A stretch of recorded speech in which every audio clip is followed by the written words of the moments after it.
Bonjour à tous. Alors aujourd'hui, dans cette astuce du mardi, je vais vous parler de Google contre ou versus Facebook parce que souvent on me dit mais Nadège, pourquoi tu veux absolument qu'on utilise Facebook? On utilise déjà Google, je vois pas pourquoi on utiliserait Facebook. Alors déjà dans un premier temps, les personnes qui utilisent déjà Google et qui ont des résultats sur Google, je leur conseille fortement d'y rester parce que si vous avez un support de communication qui fonctionne, il faut le continuer. Par contre, c'est pas toujours le cas, c'est-à-dire qu'en règle générale, je connais beaucoup d'entrepreneurs qui font du Google AdWords, mais qui n'ont aucune idée des résultats que ça génère. C'est-à-dire qu'ils savent combien ils investissent, mais ils n'ont absolument aucune idée ou une idée hyper vague du chiffre d'affaires que ça génère ou du nombre de contacts que ça génère. Donc ça, pour moi, ça pose un problème, c'est-à-dire qu'on ne connaît pas la rentabilité d'un support de communication. Donc après, savoir si on va continuer ou pas, la question, elle est compliquée à y répondre parce que de toute façon, on n'a aucune idée de si ça marche ou pas. Donc déjà, c'est le premier temps. Donc si vous avez des résultats concluants sur Google, moi je vous dis foncez, mais il faut que ce soit chiffré. Les grosses différences pour moi entre Google et Facebook, elles sont de plusieurs ordres. Bon, déjà, il faut savoir que Google, c'est le premier moteur de recherche en France. Hein, il recouvre pratiquement toute la recherche sur des mots-clés en France. Et Facebook est aussi le premier réseau social en France avec à peu près une petite trentaine de millions, de comptes Facebook actifs. Il me semble que c'est comme ça que Facebook les comptabilise. Donc la différence, elle est vraiment énorme entre Google et Facebook, déjà par le temps qu'on y passe.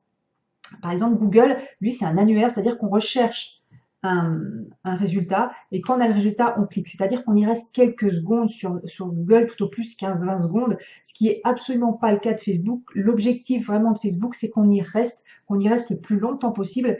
Et son objectif, c'est vraiment que les gens y restent au moins 1 heure par jour. Ils sont pas loin d'y réussir là-bas aux US. En tout cas, c'est vraiment l'objectif, c'est de rester dans ce microcosme Facebook et que vous utilisiez tout le potentiel de Facebook. Vous voyez, c'est deux vraiment objectifs complètement différents. Et en fait, du fait de ces objectifs différents, on a vraiment deux mondes différents. Quand vous allez sur Google, vous faites des recherches en règle générale par mots-clés. Hein, c'est ce qu'on achète quand on fait des campagnes de Google AdWords, des mots-clés. On achète des mots-clés. Et en fait, c'est-à-dire que quand on fait une recherche sur Google, on a déjà une idée de ce qu'on recherche. On ne fait pas une recherche de mots-clés n'importe lesquels qui nous partent par la tête. C'est-à-dire qu'on recherche un truc bien précis ou plus ou moins précis, mais on a déjà une idée de ce qu'on recherche. La différence avec les publicités Facebook, elle est là, elle est vraiment importante. C'est-à-dire que les publicités qui vous sont présentées sur Facebook, c'est pas peut-être pas forcément quelque chose que vous recherchez, mais c'est quelque chose qui vous correspond. Et ça, c'est plus dans la suggestion de produits que vraiment d'aller dire à quelqu'un, il recherche ce produit, donc je lui propose. Donc ça, on peut le faire aussi sur Facebook, mais dans règle générale, on va proposer un produit que l'on sait qui peut intéresser, mais on n'est pas sûr. En tout cas, la personne n'a pas fait de démarche spécifique dans ce sens-là, alors qu'en ayant cherché des mots-clés sur Google, c'est vraiment une démarche spécifique sur des thèmes bien précis que la personne va faire. Donc ça, c'est vraiment une des différences. Et puis, pour moi, vraiment, l'énorme différence, elle se fait en termes de ciblage. Ce que peut faire Google par rapport à ce que peut faire Facebook, c'est vraiment le jour et la nuit. Google, il a quand même un système, du fait de ses mots-clés, il a un système de recherche qui est bien moins fin que toutes les subtilités qu'on peut faire sur Facebook.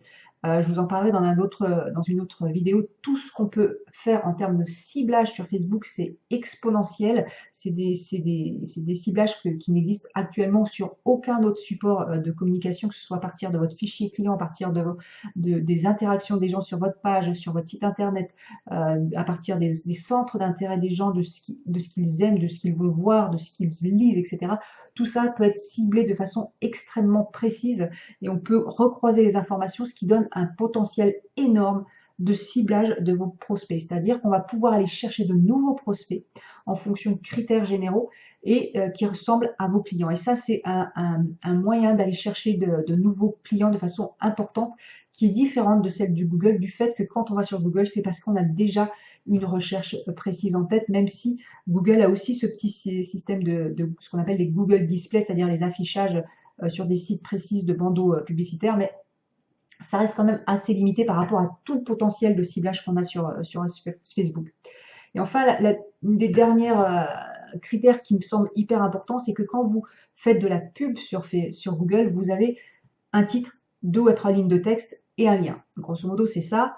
Quand vous faites du display, justement, de l'affichage sur Internet, vous avez des petites bannières avec des formats très précis où c'est très petit, on n'arrive pas à lire, c'est pas très impactant, c'est compliqué d'être impactant, alors que sur Facebook, vous avez un potentiel énorme de visuels que vous pouvez faire. Vous pouvez faire des images longues, des images en carrousel avec plein de petites images. Vous pouvez faire des diaporamas, vous faire des vidéos. C'est énorme ce que vous pouvez faire et ça permet d'être beaucoup plus interactif et d'attirer bien plus l'œil que 3 lignes une campagne. Donc c'est vrai que les deux sont complètement différents et il faut voir si vous avez déjà fait des campagnes Google, si elles sont intéressantes pour vous, bah, continuez. Si vous n'avez jamais fait ou si vous faites des campagnes Facebook, vérifiez bien que tous ces critères-là sont bien mis en place pour avoir des campagnes Facebook efficaces. En tout cas, c'est deux systèmes complètement différents pour trouver du prospect. Et pour ma part, je pense actuellement que Facebook est loin, loin devant tous les autres supports de communication, toutes les autres régies pub pour trouver du prospect, pour avoir des contacts, pour augmenter votre chiffre d'affaires, pour vendre. Donc, n'hésitez pas, foncez sur Facebook et faites des pubs. Voilà, c'était l'astuce du jour. Si elle vous a plu, n'hésitez pas à liker ou partager cette vidéo. Si vous avez des questions, posez-les-moi en commentaire ou en message privé pour que je fasse des vidéos qui répondent à vos attentes. En tout cas, à bientôt et passez une bonne journée. Ciao!